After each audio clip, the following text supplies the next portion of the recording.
تنسى الإعجاب والاشتراك في القناة.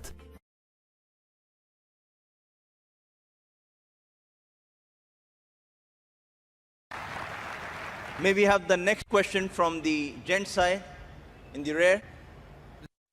This is Shekhar here. I'm so grateful to the IRF that we get this opportunity to ask you some questions. And for the first time, I've seen you, and I'm glad that I can ask you a simple question. I am a businessman, and one of my, or rather my only hobby is studying religions.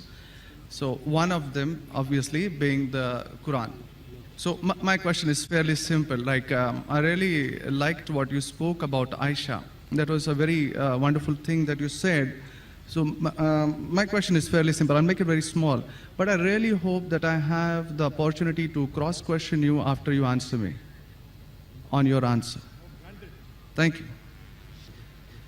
So we see in Muslim book number 4, number 2127, wherein it says, a part of it that is, he stuck me, Aisha, on the chest, which caused me pain. Further down, if you look at Mishkat al-Masabi, volume 2, page number 690, repeated again in Muslim book number 9, number 3506, a part of it, I'll just get to the point, wherein Umar is trying to say to the Prophet, or rather trying to make him laugh. He says, Messenger of God, I wish you had seen the daughter of Kharija, where she asked me for extra money, and I got up and slapped her on the neck.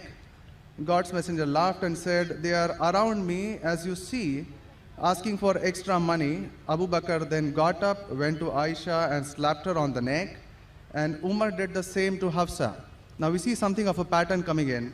Then if we just jump to Quran chapter 4, verse 34, and those wives you fear may be rebellious, admonish, banish them to their couches and beat them.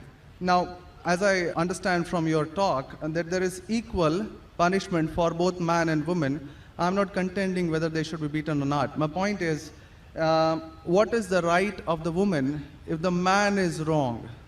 Because he gets to beat her up. Brother asked a very good question, and I give you the right to cross-question me after the answer. It is granted. The brother quoted hadith of Sahih Muslim and Mishkat al-Masabi. Do you know the relationship between Hafsa and Hazrat Umar? Well, I've not really got to the point that much. I'm still studying. Do you know the relationship of Aisha and Abu Bakr? May Allah be pleased with them both. Her father, if I'm not mistaken. That's right. I'm asking you a question. Are you married? Yes. Yes. Do you have a daughter? 2 of them. 2 of them, fine. I get to go to heaven. Sorry? I get to go to heaven. No. If you bring them up correctly, I remember with that. love and compassion, then you'll go to heaven, otherwise not. But, just kidding. But that is only righteous deed. Without Iman, you can't enter Jannah. So for you to go to heaven, besides upbringing your 2 daughters correctly, you have to follow the laws of the Quran and the Sahih Hadith and be a believer. I understand. That we'll discuss after answer to you. I understand. After answer, inshallah. I'm asking a simple question. Suppose your daughter, if she wants to jump from a 10-story building, what will you do? I'll stop her. Is she adamant? What will you do? Point, yeah. You get the point, very good. If she wants to jump, no, I want to go. I want to fly like Superman. Dad, you are preventing me from being a Superman. What will you do? Well, I'll stop her, obviously. Will you slap her or not? If required. She says, no, I want to jump. What will you do? Well, I can ask it the other way around. What I'm if asking, my wife brother. sees... I'm asking. If she wants to jump from the 10-story, I will hit her. if required, not normally, you will say, "Arey beti, jaan do na, Superman mat bano." Nahi banne ka hai abba. Jump marne ka hai. Aap dekho kaisa udti hu main. I want to fly. One flap. A father is cruel to be kind. Yes.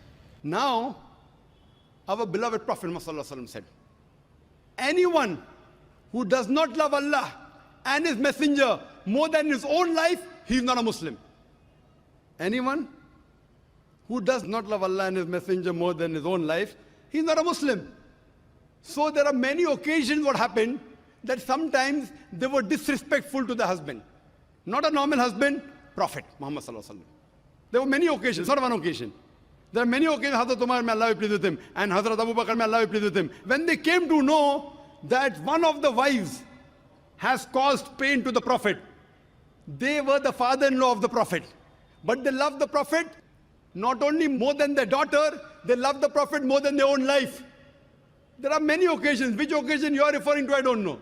There were occasions when they came to know that my daughter has caused pain to the Prophet of Allah. How dare she does it? They being father, they have the right to slap. Not you and me. For us, they are the المؤمنين. They are the mothers of the believers. But yet, they were human beings. Even the wives of the Prophet. Though they were wives of the Prophet, they are the best examples, yet they were human beings and they did make mistakes. Like the ayah recited by the Qari, Surah Nisa chapter 4, 32. They want equal rights. There was in Surah Azab chapter 33, where the wives of the Prophet tell the Prophet, why don't you give us the luxury of this world? They objected, why are we undergoing such a life of poverty? So Allah sends a revelation. If you want this world, I will grant it to you, but you will not get Jannah. The verse of the Quran says, I will free you. That means, if you want, I will let you go free. Divorce, not that he divorced. And you can get the luxury of this world, but you won't get heaven in the hereafter. And the wives of the Prophet, they repented and they asked for forgiveness and Allah forgave them. So here also it's in context. And going against the Prophet is more bad than jumping from top. Jumping from top, your daughter will kill herself, that's it. Correct? But going against the Prophet is more bad. Did you get the answer? Sir, but my question still stands. I understood your point. I haven't completed my answer. Okay, you asked the question, no problem. My question is pretty simple. I haven't completed my answer yet, brother. All right. Because I know your question was in two parts. Then you quoted the verse of the Quran, Surah Nisa, chapter 4, 34. Yeah. And said about wife beating. I want to complete that before you answer. Otherwise you say ذاكر answered half. I only answered one part of the question regarding hadith. The second part is of Surah Nisa, chapter 4, verse number 34. Exactly after the verse that was recited by the Qari.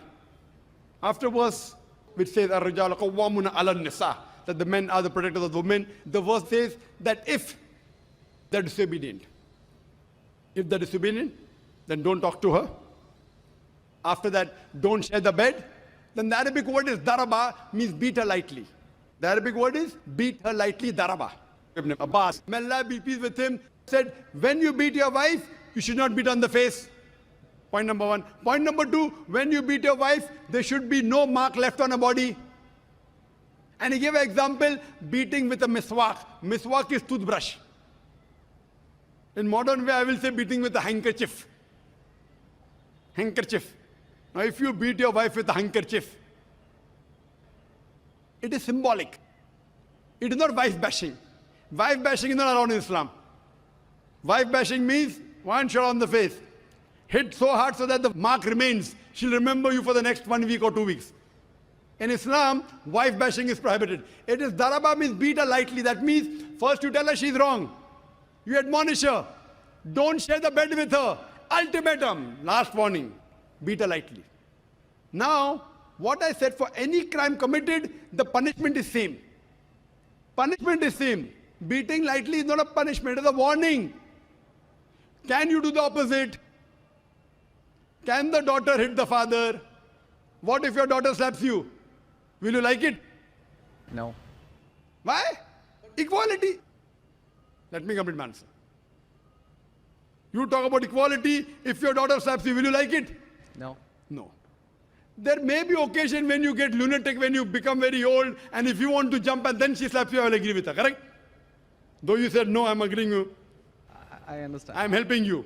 You understand, but you don't understand me. No, I do. I'm helping you. Okay.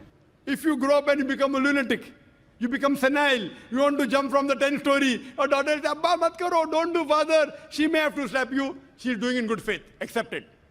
Right? Now here, where a husband is giving a warning to the wife, if the wife does the same, what will the retaliation be? Imagine, suppose there's a massive person, bodybuilder comes and acts macho with you. If a small man comes, maybe you'll hit him. A macho person, Arnold Schwarzenegger, comes and tells you something. Will you hit him? Will you hit him? No. Though you may have a lot of guts, but Arnold Schwarzenegger, no. Why? Similarly, since Allah says in the previous verse, man has been given more strength than the woman. So a physical warning, a symbolic warning, a man can give to a woman can't give to a man. A woman can't. There are other things. There are other things she can do. Such as? Such as, for example, if she has to cook food in the house, it's the duty of the husband to get market. She can refuse to cook. If you don't get market, I will not cook. She can object. Very well. She can object saying, I will not cook. It's an objection on her part. If, for example, he is not offering salah is important, she can object nicely, with love and affection. My dear husband, please offer salah. Then she may get a little bit angry also, no problem. Getting angry with husband is not allowed, unless it's for the sake of Allah and His Rasul. But not physical. She can't get physical. If she gets physical, there will be retaliation. It will never work. Imagine your wife slapping you. Will you leave her? Fine, you may say, Jando. So, what do you realize? This is a symbolic beating. What the Western media has done, they portray as though it is wife bashing. Where is wife bashing? You know the hadith also. So, because of that, Islam is the best way of life. It shows you how to lead life with your wives also. Hope that answers the question. If you have any counter question, you're most welcome, brother. Yes, actually 2 points on that. Primarily, the first thing that you said is a daraba, which means basically tapping. And as I understand from the Hans Word Dictionary, it comes from the word idrib. And now, if you look at it, the Arabic word is used in 2 ways. One, to strike up a poem, the word idrib, from which the word darwa is taken out. The first is to strike up a poem, and the second, which is used 12 times in the Quran, is the physical action of striking. Strike off? Strike up a poem, or Strike second, up a poem. Strike up a poem, metaphorically. Second part is the physical action of striking. It's used again in Surah 8:12, wherein it about an angel strike off their heads, strike off the very tips of their fingers. The same word is used. So how can the same word be interpreted there as lightly, but here as Very good question. The second part. Very good question. Very good question. The second part is that if we come back to Sahih Bukhari, volume 7, number 715, again, the respectable, I truly mean that, respectable woman Aisha, a great scholar, I read about her, narrated, Aisha said that a lady came wearing a green veil and complained to her, that is Aisha, and showed her a green spot on her skin caused by beating. It was the habit at that time for women to support each other, means when they get beaten up, so you support each other. So when Allah's messenger came, Aisha said, I have not seen any woman suffering as much as a believing woman. Look, her skin is greener than her clothes. That was my second part. As for second part, I'll answer first, and first part, I'll answer second. No problem. She's complaining to the Prophet that somebody has done injustice to her. It doesn't end saying the Prophet agreed with it. If someone has done injustice, if we read ahead in some other hadith, the Prophet may have done justice to her. It doesn't say that someone beat her and the Prophet agreed with it. Correct? She is just reporting that maybe there is injustice done to a woman. That's it. The moment she's complaining means she's disagreeing with it. She didn't say, Prophet, I heard a very good thing I saw, that the woman was beaten up. The moment she's complaining means the wife, Hazrat Aisha, may Allah be pleased with her, disapproved of it. So the lesson we get from this is, no one should beat the woman such a way that she becomes green. But sir, see, the exact statement she makes is that I have not seen any woman, that's Aisha herself, it's not my interpretation, I have not seen any woman suffering as much as the believing woman. So we see at the time of Muhammad that women were really in very, very bad shape, even though... You know there are hadiths saying, I have not seen a person, a believing person like Hazrat Bilal suffering. What was he suffering from? His master tortured him and said, don't say there's one God and I will leave you. Hazrat Bilal, may Allah be pleased with him, on the death stone, he's agreed to die. He will say, I will not denounce Allah. I will keep on saying, La ilaha illallah Muhammad Rasulullah. There is no God but Allah and Prophet Muhammad is the messenger. He's taking the pain. That means if I say Hazrat Bilal is a believer who is being tortured, that does not mean that what act that being done on Hazrat Bilal, may Allah be pleased with him, is right. It is wrong. But he's a believer who's taking the pain. In this context, we have to see the context and go to the Shara. You have to see Fath al-Bari. And what was the woman? What was she? Who tortured her? Was it the master? Was she a slave woman? You have to go to the Shara. I am not a muhaddith. I'm telling you what the answer can be. You have to go to the Shara and find out. Why was she? Who hit her? Who beat her? Did the husband do? Was the husband a believer? There are 10,000 reasons. But Just sir, because- excuse me, in Mishkat al-Masabi, Brother Shaker, volume 2. Brother Shaker, Yes. what I would like you to do, there are so many people waiting at all the mics.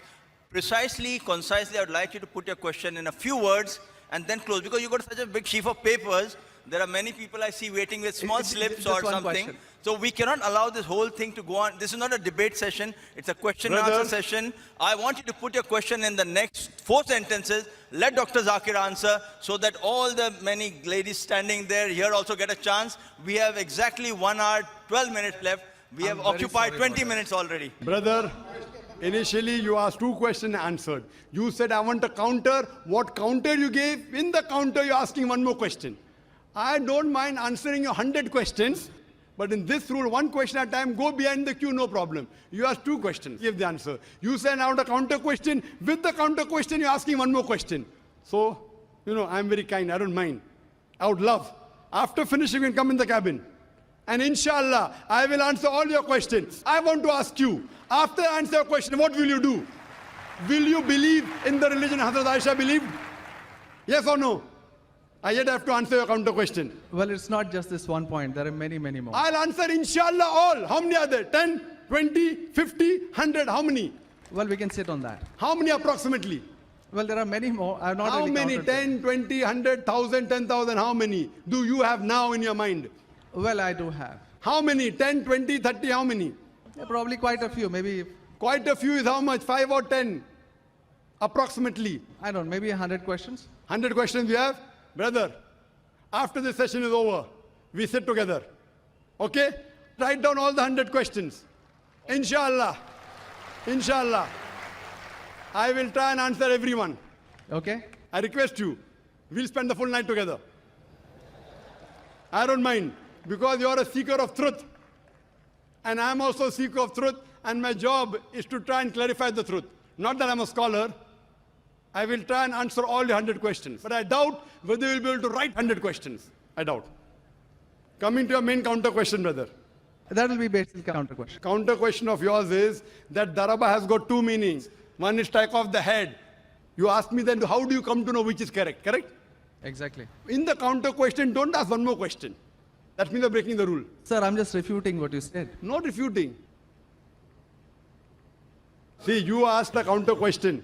Counter question was of daraba has got meaning of striking. That is the counter question. In that counter question, you asked 1 more question. You can't ask 1 more question in a counter question. You can ask 1 counter question, but that was a fresh question that you asked. Now coming to your question of daraba. You said striking, I agree with you. How do you come to know one time it is lightly beating, one time it is striking of the head? You know the verse in the Quran is there, in Surah Maryam, chapter 19, verse number 47. Mary, may Allah be pleased with her, she says, when Archangel Gabriel says that you shall have a son. So she says, how shall I have a son when no man has touched me? How shall I have a son when no man has touched me? Now if you go to the Lugha, your hands wear dictionary, all lanes, I believe you read my dictionaries, all this you can get on the internet. It's not difficult. You go on the internet and type, you'll get 100 questions against Islam. Not 100, you get 1,000. Very easy. Not that a person has done research. If you had done research, you'd have come to know who was whose father and who was whose husband and mother, everything. But you go on the internet, you get this very easy. Now, the Arabic word masa has got 2 meanings. Physical touch, it means sexual touch.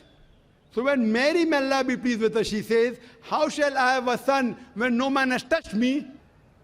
It is understood. It is not physical touch, it is sexual touch. Correct? Yes. Similarly, There are several verses in the Quran. Now, when there are 2-3 meanings, even both can be correct or one can be correct. To have more details, you go to the hadith. Hadith is the commentary of the verse of the Quran. Correct? Maybe the same word has got two meanings. In that verse, it means meaning number one. In the second verse, it meaning number two. Hadith is the commentary. So when we go to the hadith of this Surah Nisa, chapter 4, verse 34, talking about daraba, there the Prophet said, do not beat on the face. Do not leave a mark. Beat like a toothbrush. I gave the answer, but you were so much concentrating on the notes you have that you forgot my answer. If you have heard my answer, that if there are 2-3 meanings, all meanings may not be right. Maybe one is right, maybe two are right, maybe all three are right. Therefore, you have to go back to the Prophet. The Quran says, Atiullah, Atiur Rasul. Obey Allah and obey the Messenger. So when there are 2-3 meanings, you have to go to the hadith and find out what did the Prophet mean by that word. So there when it says strikes off that, it means strikes off. Here it means strike lightly. So therefore, if you know the supplement to the commentary of the Quran, it's the hadith. Without the authentic hadith, you cannot understand Islam. So a prophet said, it means beat lightly, like beating with a toothbrush, don't beat on the face, don't leave a mark on the body. So these are the guidance given by Rasul. Therefore, it is obligatory that besides the Quran, you have to follow the authentic hadith. Hope that answers the question, and inshallah, I'll wait for you after 10 o'clock in the speaker's lounge, inshallah. Yes, Brother Shekhar? Thank you. And since you have 2 daughters, you said you have 2 daughters and you want, sorry? And one son. The son, there's no hadith saying the son will take you to Jannah here. Yeah. If he becomes the pious son, and if he prays for you, inshallah, he will be a path to Jannah. What I want to see to it that besides good deeds, you even have faith. Faith is one of the important criteria to go to Jannah. And since you have an urge to go to Jannah, to paradise, inshallah, I pray to Allah subhanahu wa ta'ala, may He make me the zarya, the pathway to take you to Jannah, inshallah.